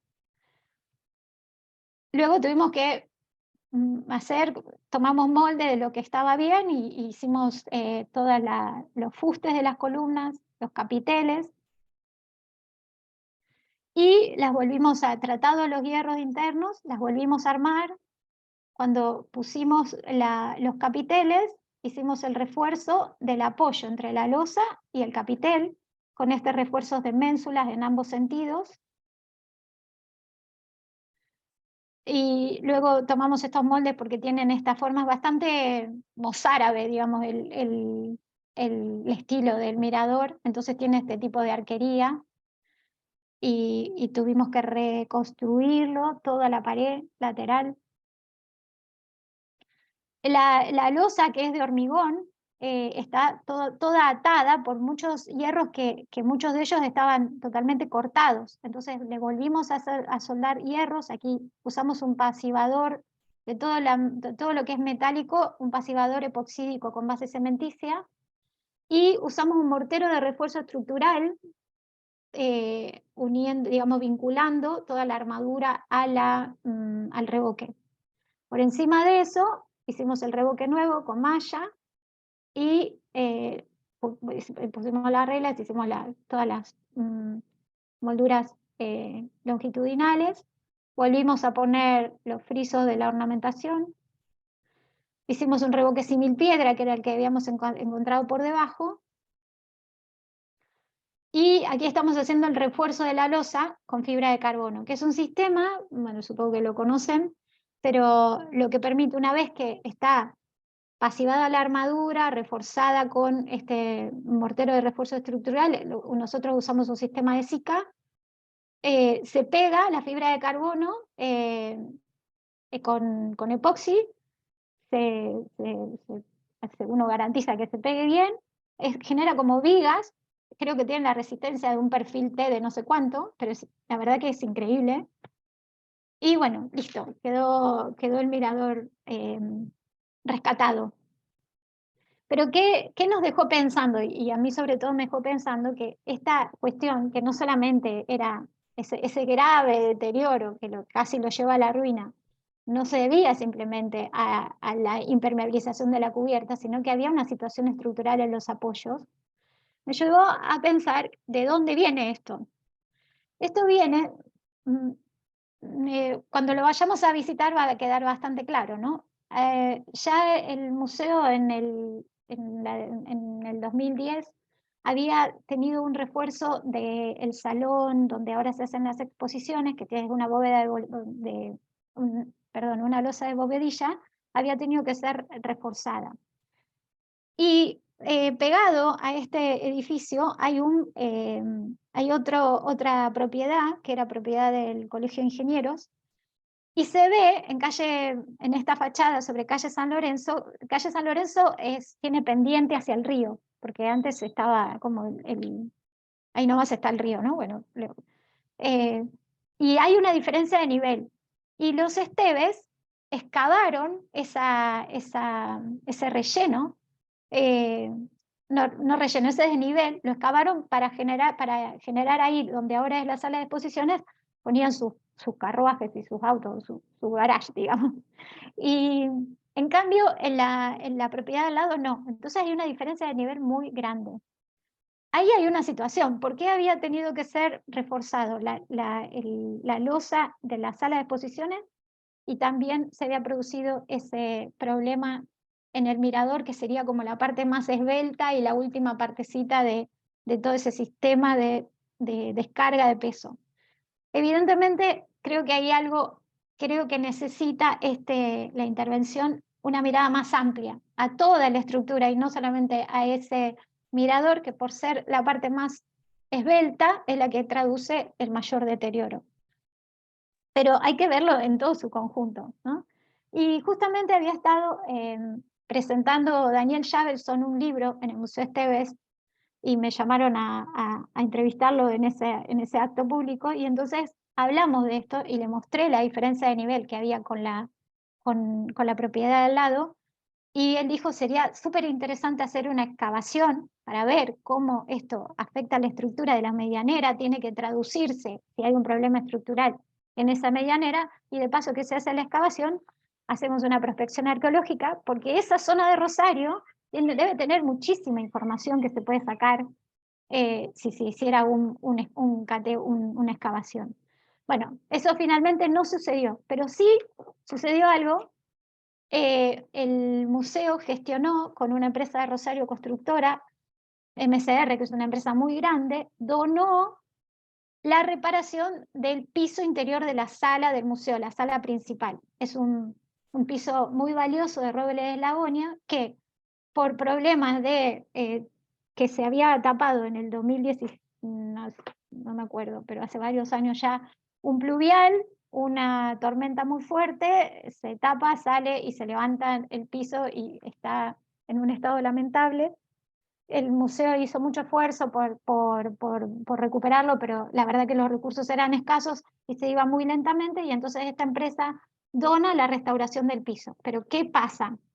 Cuando levantan el piso y aparecen esta situación parecían albañales y estructuras.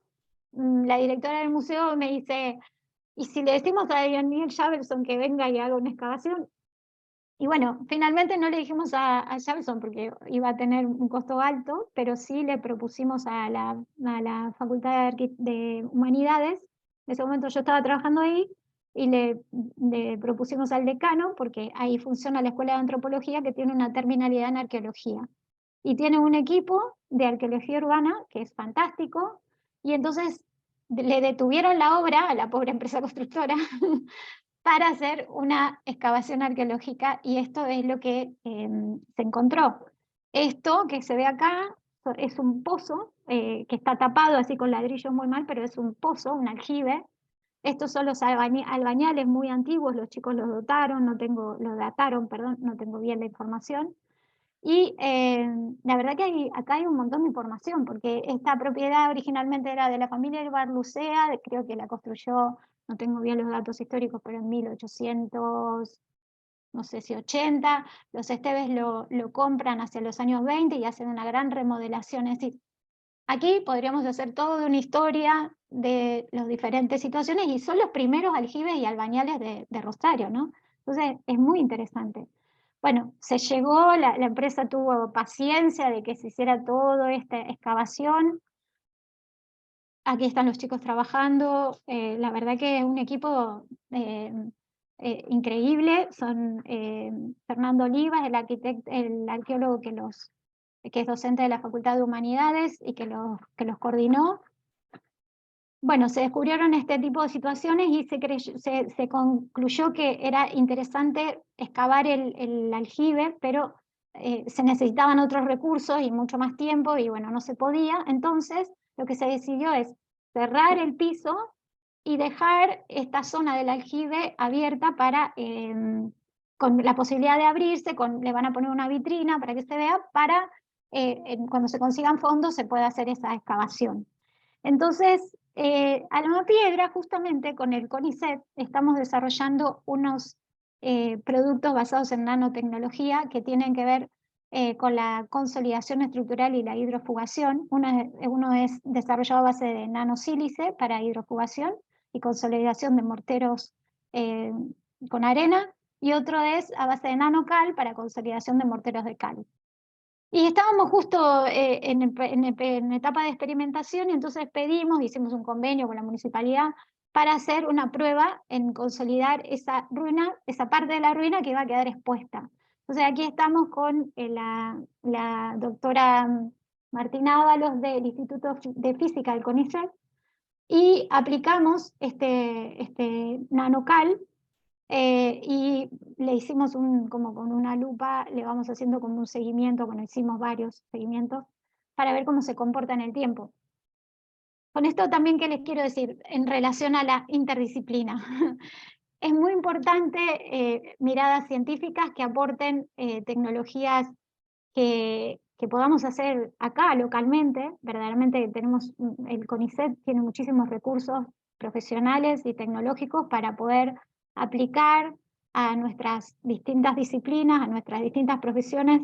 Trabajar con ellos creo que es muy enriquecedor, y todo se va nutriendo, ¿no? El edificio, con los arqueólogos, la historia de Rosario, la ciencia, la nanotecnología, la forma de leer estructuralmente los edificios. Con esto les quiero decir que bueno, que el método sistémico, que es un poco aburrido, lo que nos permite es contemplar todas las variables a tener en cuenta para que no se nos escape ninguna dentro de lo posible, estar abiertos a las múltiples miradas. Todas las decisiones se tienen que tomar en conjunto, porque así enriquecemos nuestra historia y enriquecemos nuestro quehacer profesional. Bueno, creo que ya hablé un montón, así que si quieren preguntar... Bueno, en principio hay varias preguntas, pero ya entre los mismos participantes fueron googleando y fueron respondiendo. ¿De qué forma viene, digamos, el rollo de... la fibra de carbono? No me salía. ¿Y cómo se pega? que vos dijiste que con un pegamento tipo epoxi. Sí, el Si querés sistema, desarrollar un poquito más eso, y después hay otras preguntas. el sistema que utilizamos es un sistema de SICA. Cuando uno lo compra, ellos mismos te hacen el cálculo del refuerzo en base a los datos que uno que le da. El rollo de fibra de carbono es una cinta que tiene un espesor de 5 milímetros, flexible, bien enrollado, 5 milímetros por un ancho de, no me acuerdo, serán 8 centímetros más o menos, 5, 8 centímetros, y se corta súper fácil, se pega. Lo que sí, miren, cuando íbamos a hacer eso, hicimos un ensayo, como si estuviéramos haciendo una obra de teatro, porque había que impregnar, tengo fotos, lo que pasa es que no quise poner tanto porque era mucho. Había que untar con epoxi, un mortero, un epoxi, 2 componentes, la fibra, el pedazo de fibra que se iba a poner, y muy rápidamente subirlo al andamio y pegarlo y pasarle el rodillo para que... Y eso tiene que ser muy rápido porque el epoxi fragua enseguida. Entonces, el día anterior cortamos todos los pedazos, dispusimos el andamio, hicimos toda la mímica para que sepamos que estar seguros de que nos daba el tiempo, porque cada metro de fibra de carbono vale una fortuna, entonces no era cuestión de andar desperdiciando lo que salía mal. Y bueno, la verdad que es muy fácil, bueno, hay que ser muy prolijo y preciso, pero es muy fácil de poner y lo que te permite es no demoler tanto, es decir, te permite el criterio de mínima intervención, máxima conservación. Bien. Preguntan también qué tratamiento emplearon para los perfiles metálicos, ya sea para los doble T como para las columnas metálicas. Sí, para eso yo uso un producto de Sika que para mí es increíble, que se llama Sikatop Armatec. Es un sistema de 3 componentes. Tiene 2 componentes que son un epoxi, creo, mucho más líquido, y un polvito que es un cemento modificado, dice, no dice cómo, pero dice cemento modificado. Entonces uno lo prepara y hace como una crema. Entonces, ¿qué te permite esto? Por un lado, primero hay que sacarle el óxido, ¿no? Entonces funciona como un antióxido, pero le da una mordiente para poder arriba revocar. Y además refuerza el hierro, porque es un epoxi también. ¿Y eso garantiza que no se vuelva a producir la corrosión? Claro, claro. Si uno lo cubre bien, funciona como si estuviese pintando con un antióxido. Con el agregado de que le das mordiente para el revoque y con el agregado que le das un refuerzo al mismo hierro. Bien. Aquí pregunta Mariana si utilizaron hidrorrepelentes para proteger el símil piedra del mirador. Siempre usamos hidrorrepelente. Nosotros usamos un hidrorrepelente de Baker que es buenísimo, pero con el CONICET estamos desarrollando un hidrorrepelente local que va a ser un éxito cuando lo tengamos. Estamos ya trabajando en eso porque nos pasó, y esto también se los voy a contar cuando hablemos de humanidades, estábamos en plena pandemia, había problemas de importación, no conseguíamos el hidrorrepelente y pusimos uno que nos vendieron vencido, y el hidrorrepelente pasa que cuando está vencido genera como cristales de sílice y hay una mancha que yo cada vez que paso ahí la veo, me duele tremendamente. Entonces dijimos, ¿por qué no fabricamos acá? Es sílice, es sílice. Y el Instituto de Química tiene la tecnología para generar nanopartículas. Entonces venimos del año, de hace muchos años ya en este desarrollo, pero ahora estamos haciendo el escalado industrial y creo que tiene mucho futuro, así que si ustedes necesitan hidrofugantes, espero que próximamente les podamos proveer. Así como Nanocal, que es la que usamos aquí en esta excavación del Museo Esteves. ¿Cada banda de fibra de carbono se coloca sobre el hierro oxidado de la estructura? No. ¿Una por cada hierro? No, de hecho, esta losa esto funciona para las losas de hormigón, no para las bovedillas de perfiles T y ladrillo. Son dos sistemas estructurales distintos.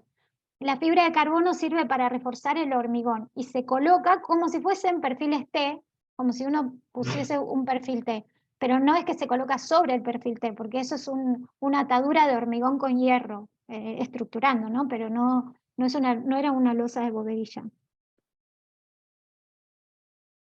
Bien. Generalmente, perdón, los refuerzos de las cubiertas de bovedilla se hace colocando perfiles debajo de cada perfil que ya perdió su sección resistente o cruzando un perfil que sostenga todos los existentes. Son distintas cosas, esto es hormigón.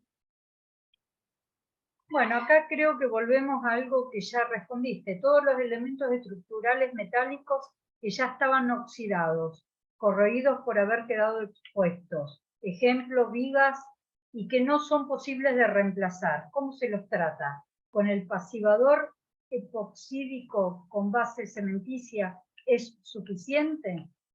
Eso depende del nivel de corrosión. Vamos a ver en la clase que viene, cuando hablamos de materialidad y estructura, los diferentes análisis que se puedan hacer para medir el grado de corrosión de los hierros y decidir si la sección es resistente o necesita refuerzo. Una vez tenido esa información, se sabe si se tiene que reforzar. Los perfiles de bovedilla se refuerzan con otros perfiles que se ponen por debajo, en el mismo sentido o en sentido o perpendicular, eso depende del diseño. Y los hierros que, bueno, ustedes vieron ahí, los hierros que eran el alma de las columnas, vamos a volver a esta para ver, que habían perdido su sección resistente, los reforzamos con estas mensulitas de hierro, es decir, le soldamos al alma de la columna unas ménsulas, le generamos estas ménsulas para reforzar este lugar de solicitación que estaba bastante degradado.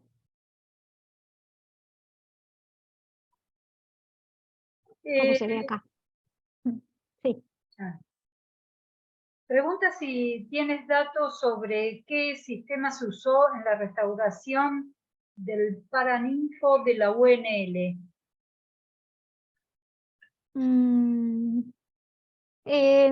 No hice esa obra, estuve hablando con Laura Elías y compartimos algunos criterios y formas de intervenir, pero ahí no intervine yo. De hecho, el Paraninfo, sí, porque la fachada del rectorado, no, me estoy confundiendo, perdón. Estaba hablando del rectorado de la UNL. No, perdón, no conozco esa obra. Bueno, me gustaría hacer una consulta sobre la decisión de la imagen final del mirador. Si se contempla al momento de decidir cómo va a quedar la posibilidad de consolidarlo, pero que quede la imagen de ruina. Sí, hubiese estado, bueno, lo que pasa es que la ruina hay una cuestión. Las ruinas tienen que estabilizarse, ¿no? ¿Se acuerdan que vimos la catedral el caso de dos catedrales en Escocia? Uno que había decidido, la catedral de Dunblane, que se había decidido hacerle la cubierta nueva, porque se utiliza como iglesia, como ritual, digamos, se utiliza, y la catedral que está al lado del castillo de Edimburgo, que como no se utiliza, porque hay otra catedral, entonces se consolidó como ruina. En las dos hay unos grandes trabajos de restauración y se consolidan. Lo que pasa es que las ruinas no tienen cubiertas. Cuando las cubiertas están por colapsar, mantener su imagen de ruina es difícil. Es necesario asegurar digamos, su estabilidad. En el caso del mirador ni siquiera se contempló esto, que es válido la pregunta, se hubiese decidido que se vea la imagen de ruina. Lo que pasa es que también creo que acá la decisión fue volver al como era Dovera, ¿no? Era tal cual la imagen original. Lo que pasa es que también pasa algo en nuestros edificios. Las ruinas generalmente tienen 1000 años y lo que dicen de sí es diferente que lo que dice un edificio mal mantenido de 80 años. Entonces creo que el mensaje sería diferente. No creo que tenga el romanticismo que le podría interpretar Ruskin, por ejemplo. Bueno. ¿Existe algún manual sobre revoques antiguos, sobre materiales a utilizar, mezclas y cómo identificarlos? No conozco un manual, yo a ver, lo aprendí de un libro de escuela de oficios que traje de España, que habla de las artes de la cal, porque digamos el componente principal de los revoques antiguos, y que es lo que ya no se usa más, es la cal, y este manual aprende a dosificarlo de acuerdo a la granulometría, los espesores y los usos. No conozco que exista acá, pero también son cosas como que uno ya... no es muy complejo la cal. La cal es piedra caliza molida y es bastante simple. Lo que pasa es que la dejamos de usar y dejamos de entender cómo son sus propiedades, ¿no?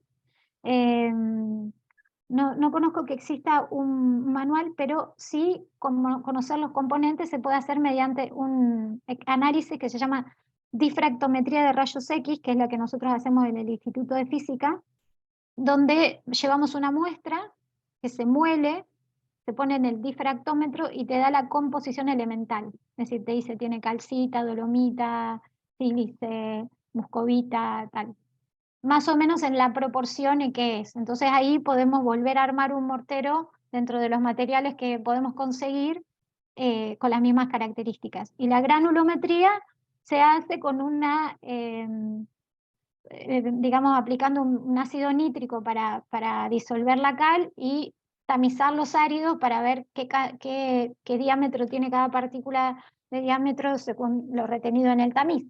Digamos, son métodos bastante simples que se pueden hacer en unos laboratorios particulares. Yo eso lo hacía en la empresa, que teníamos los tamices y el estufa para secar. Y si no, se puede recurrir al IFIR, que tiene el difractómetro de rayos X, o a veces también te puede dar información una microscopía electrónica, que también tiene el IFIR. Y creo que en la Universidad de Santa Fe, en la UNL, ahí me contó Laura Elías que están desarrollando todo un laboratorio para hacer todo ese tipo de análisis, y me parece súper interesante porque como que lo van a tener todo específicamente para patrimonio. En cambio nosotros en el IFI llevamos muestras, pero ellos hacen muestras de todo tipo, ¿no? En cambio ahí parece que los profesionales van a estar más capacitados para interpretar cuestiones de materialidad histórica. Otra pregunta, aquí dice, ¿ustedes calcularon los esfuerzos de la losa y la empresa SICA calcula cuánta fibra de carbono o dosaje del epoxi? Sí, exacto. Ellos te dan todo calculado. Los datos a la empresa SICA se los dio el arquitecto, no tengo esa información yo, eso es algo que lo hizo el ingeniero estructuralista con el arquitecto, y a mí simplemente me dijeron tenés que poner esto de esta manera. Así que esa información no te la puedo dar, pero si hablas a SICA, ellos te van a saber decir qué datos le tenés que dar para que ellos te calculen el refuerzo. Y aquí una pregunta que creo, ¿qué es la nanocal? La nanocal es partículas de cal de dimensión nanométrica que disueltas en un vehículo que es alcohol isopropílico, lo que permite es una penetración de la calcita. La cal es algo que tiene unas propiedades que no tiene el cemento, que es que tiene dos momentos de fragüe, uno por evaporación del agua y otro por acción de la carbonatación, digamos, en relación con el anhídrido carbónico del aire, empieza un proceso de carbonatación que la vuelve en carbonato de calcio, es decir, piedra caliza. Entonces, con el tiempo, la cal va endureciendo si está expuesta al aire. Entonces, un mortero que está degradado, es decir, que tiene toda su su estructura deconsolidada, como que se perdió el aglomerante. Si uno le inyecta nanocal, entonces cuando se evapora genera cierta dureza, pero esa dureza aumenta con el paso del tiempo y su interacción con el aire. Bien. Aquí preguntan, y creo que tiene que ver con esto que hablamos antes del aspecto de ruina o por qué se elige dar aspecto de bien terminado o de nuevo. ¿Por qué está en otro color el mirador, diferente a la fachada sobre San Lorenzo? Porque la fachada sobre San Lorenzo está pintada y se pintó en los años 80, creo, o 90, y se pintó del color que le gustaba al director del museo. En cambio, cuando nosotros hicimos el testeo, el cateo, el color que hicimos es el que había originalmente.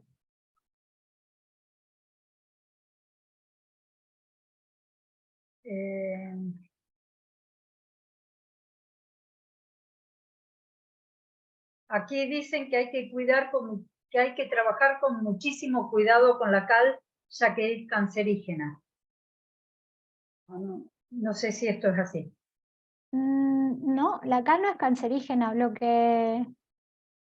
La cal que usamos ahora nosotros es cal aérea, es decir, es cal que ya está apagada. Antes se utilizaba la cal viva, que había que ponerla en agua, apagarla, se convertía en hidróxido de calcio y se utilizaba. Ahora nosotros usamos cal aérea, que viene en polvo, es la cal que se vende en los corralones y que ya está apagada, es decir, no hay problema y no hay problema de que la emanación a lo mejor del proceso exotérmico que tiene al apagarse, eso podría haber sido cancerígeno, pero eso ahora ya no se consigue cal viva. Es decir, en realidad, cuando uno, a ver, yo hice un curso de restauración de estucos en Venecia, y en Venecia dicen que no se puede emplear cal que no esté apagada hasta de por lo menos 6 meses para restaurar todo lo que sea murales o frescos. Pero son dos cosas distintas. Una cosa es una pintura al fresco, un fresco, lo que esté hecho con cal, la pintura que está hecha sobre cal fresca, y eso sí se hace con cal viva apagada, o el gracelo, que se le llama generalmente. Y otra cosa es un revoque símil piedra. El revoque símil piedra, antes se apagaba la cal, se la dejaba y luego se preparaba con arena, y ahora lo que hacemos es comprar cal aérea y la mezclamos con arena, marmolina o la composición que determine el análisis.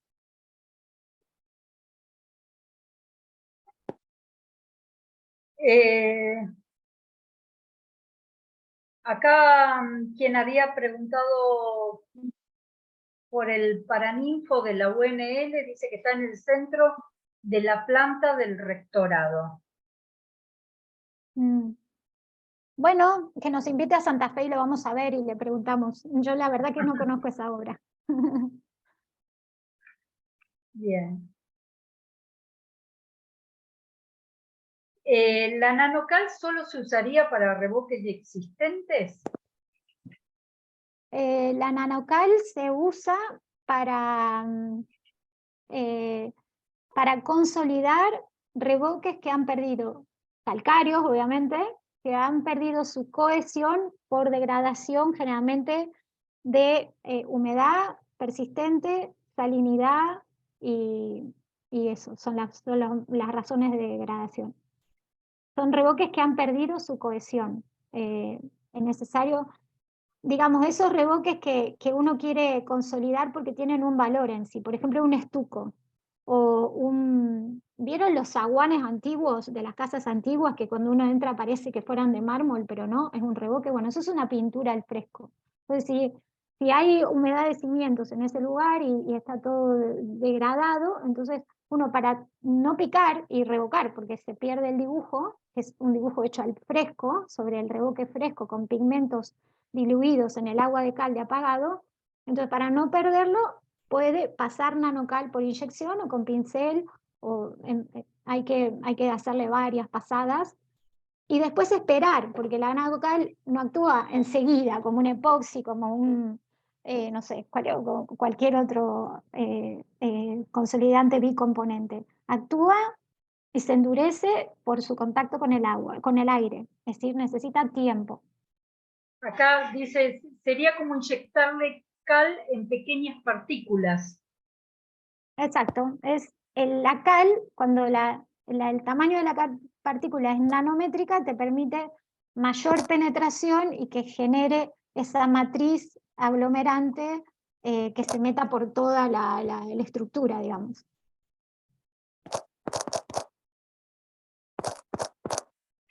Bueno, en principio,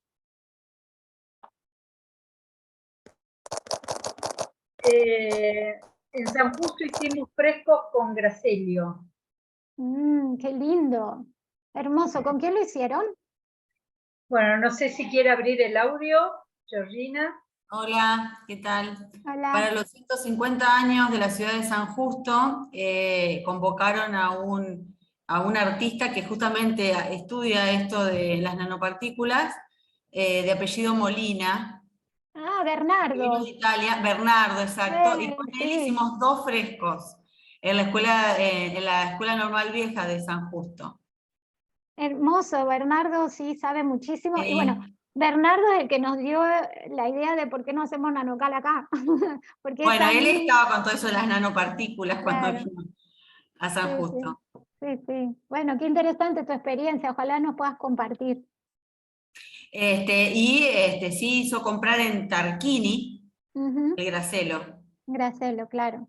Y Sí, es muy... en la primera convocatoria que él vino, como para enseñarnos a hacer el fresco, compramos cal común y sí, la tuvimos que dejar en tachos, apagada durante, no sé, como 2 meses, más o Claro. menos, para usarla.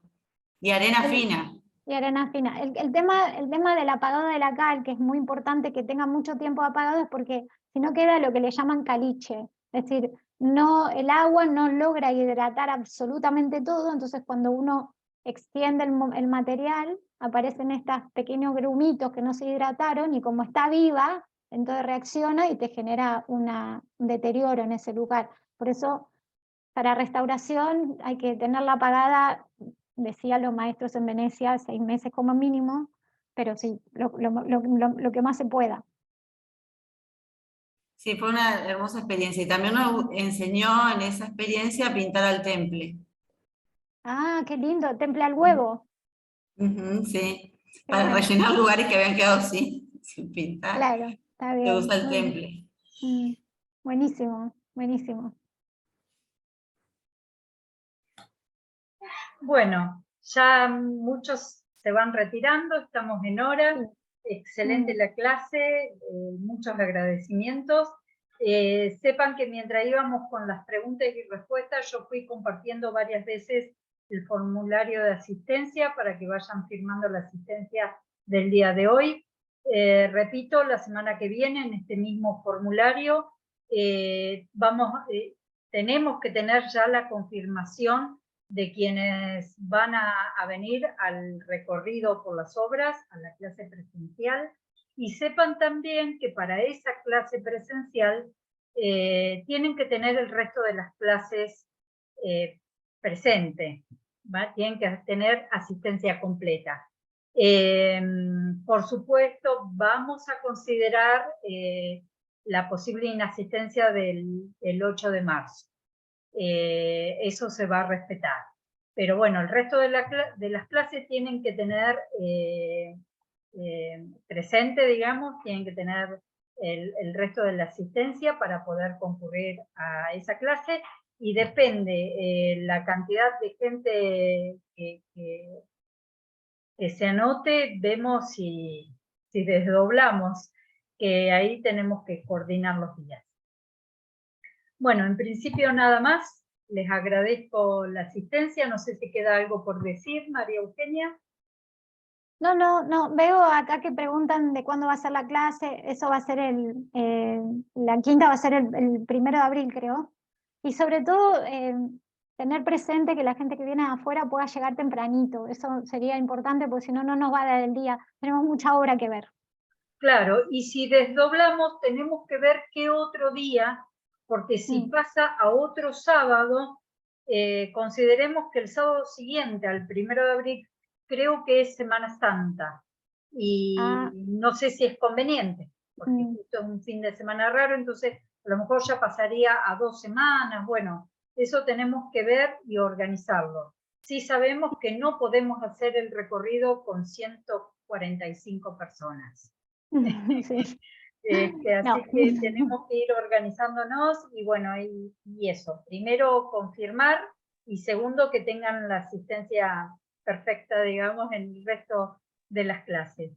Les agradecemos muchísimo el interés y cómo participan. Y bueno, nada, nos estamos viendo el próximo miércoles a la misma hora. Sepan que es el mismo enlace y quien no haya recibido el mail, sepan que el material de estudio y las clases grabadas las pueden encontrar en la página web del colegio y si no, me mandan el mail, porque mandamos a todos los mails que figuraban en la planilla de inscripción, pero bueno, puede haber algún error.